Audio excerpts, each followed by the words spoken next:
Getting help has been one of the best decisions I've ever made in my life. 6 years ago, I had what many would call a midlife crisis. I call it the dark night of the soul. It was the absolute worst night of my life. Summer came downstairs and I was laying on the couch in the fetal position, just absolutely sobbing and shaking, just feeling absolutely crushed under the weight of anxiety and just life. The day before, I had resigned from my job knowing that something needed to change in my life because I just wasn't making it. On the outside, everything looked great. Like kids that I adore, a wife I'm in love with, all the things looked fine, but on the inside, I was absolutely coming apart at the seams. When Summer came down that morning, I told her, I don't need to resign, I don't need to quit. I need help.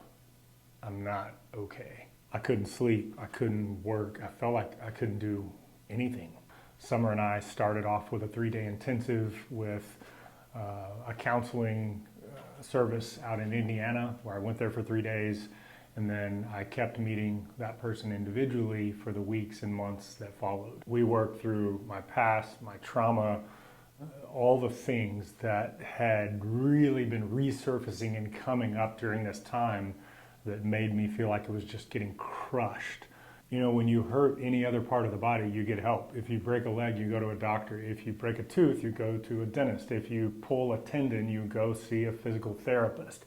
Yet, when something gets broken in our mind, the most complex, like infinitely complex part of our body, of our self, we tend to want to tough it out and try to do it ourselves and think that we can do it ourselves. You're not supposed to heal alone. We are broken in relationship and we are healed in relationship. And there are people who have dedicated their lives and their vocation to helping you know how to do that, to helping you work through the interior of your heart and your mind to know how you can get to a place of healing and a restoration. May is Mental Health Awareness Month, and so I'm sharing this small part of my story because for me, getting help saved my life.